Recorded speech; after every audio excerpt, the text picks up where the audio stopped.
Hellblade Senua's sacrifice sees you heading to the Viking underworld to recover the soul of your lost lover from the goddess Hell. I don't play many horror games as I have enough real-world problems to give me nightmares. Still, I have meant to give Hellblade a try as I've only heard good things about it. I'm right here. As it recently received a free next-gen update for PC and Xbox, I figured it was a good time to give the game a shot. Hellblade isn't really a horror game anyway. There are no jump scares or any other go-to horror mechanics. However, you will have to deal with some pretty horrifying creatures along your way. Instead of all the usual stuff, the game focuses on psychological torment to slowly weigh you down. Senua, the game's protagonist, suffers from psychosis, and you'll have to deal with this throughout the game. You took him from me. There are a couple of mechanics to talk about before we get into the gameplay. One is that to truly experience this game, you should be wearing headphones of some sort. The sound design is on another level, and you will not get the same experience through speakers. There are also a few areas in the game where you will need to follow sounds to progress, and headphones will help you hear the directions from which these are coming. It's so quiet. The other mechanic is permadeath. Near the beginning, Senua is infected with a sort of corruption. It will travel up your arm the more you die, and if it gets to your head, it's over.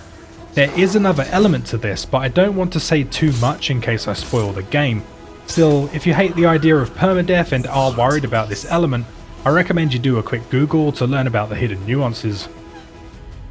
At the start of the game, Senua arrives on the shores of Hell, the Viking Hell.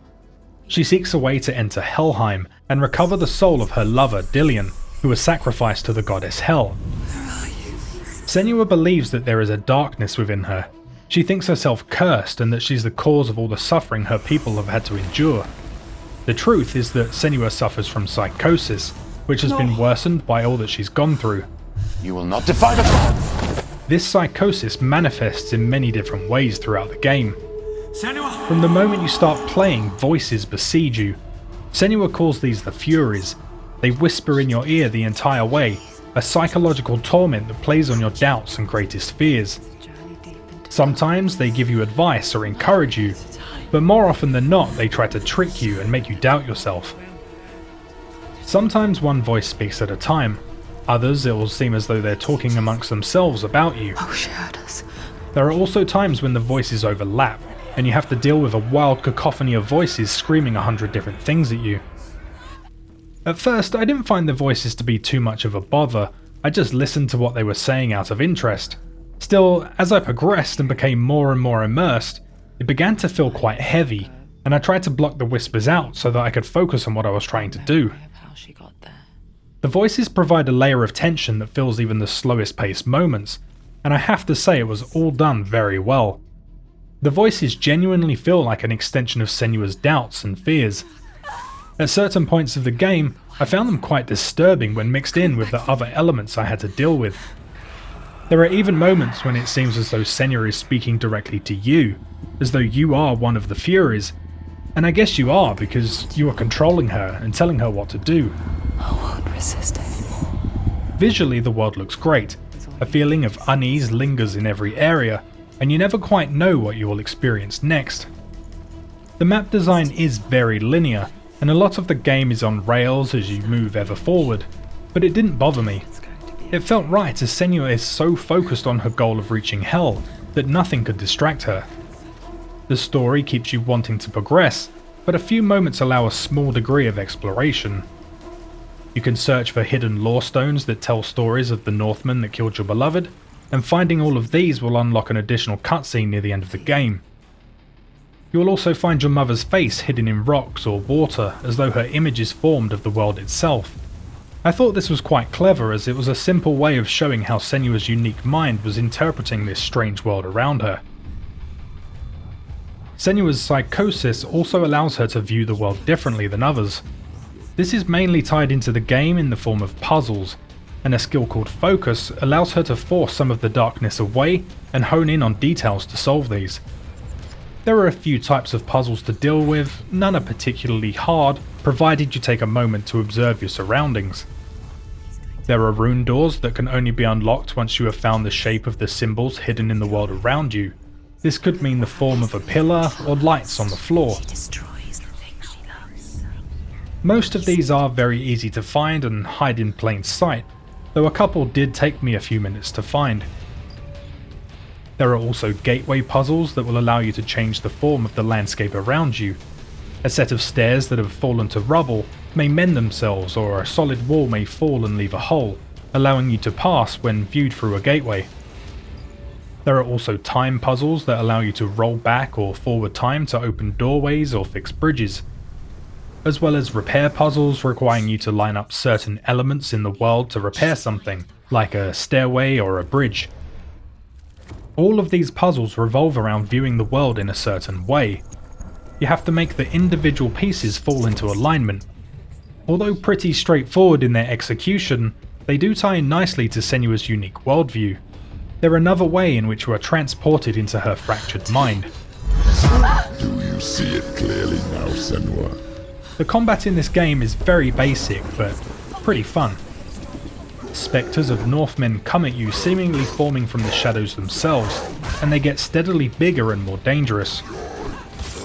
You have the standard moves available to you, including parries and dodges, and light and heavy attacks. There's also a melee attack that does no damage but can stun or break an enemy's block. Behind you!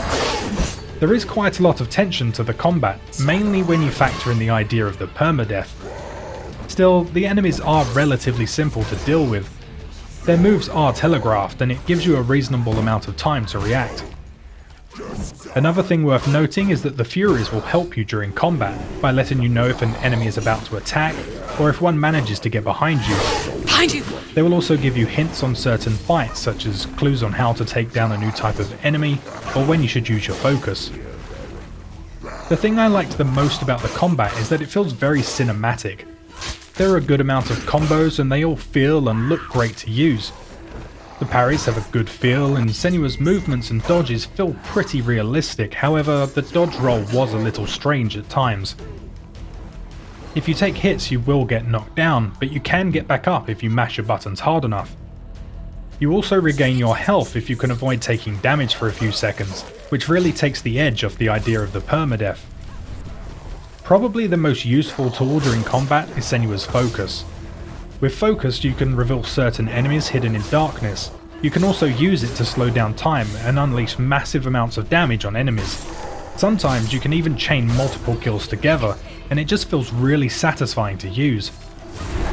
There are also bosses to fight, and strangely I found these easier to deal with than some of the bigger mobs that you meet later in the game. All their moves are pretty easy to read, but regardless, I found them all to be fun fights. Combat is only a small part of the game. There is a good portion when you're unable to fight, and some of the most intense moments the game has to offer are during this section, which is made up of a series of trials. There are a lot of puzzles to solve during this section, and all are made up of the types that I covered earlier. There are 4 trials in total, and 2 in particular can get a bit intense. One sees you being chased through a burning building. Another puts you in total darkness and makes you wander around using only sound as a guide whilst monsters move around you. Don't be afraid. I personally didn't find these moments too bad, though they were more intense than the rest of the game, and there was a real sense of helplessness here. I did look them up online afterwards and found a lot of people who found them to be a bit much. So if you do have a fear of being chased or a fear of the dark, you might want to watch out for these parts.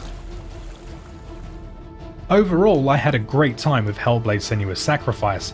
Although some might find it too linear or too slow with not enough action, I found it a unique experience. The game makes you doubt yourself. You're never sure if the voices whispering to you are telling the truth. You're never quite sure if the monsters you face are some sort of demons or monsters that Senua's mind has conjured to give form to her fears. All you needed was a little help. The way they dealt with Senua's psychosis was different from other games that have touched on similar subjects of mental health. Instead of turning her into a victim or a crazed killer, they gave her a journey. They allowed her to grow, show her strength, overcome her fears, and ultimately accept her past and who she is. That's all I have to say on Hellblade: Senua's Sacrifice. I hope you enjoyed the video. Please give it a like if you did, and as always let me know your thoughts on the game down in the comments. That's all from me on this one. I'll see you in the next one. There's no going back.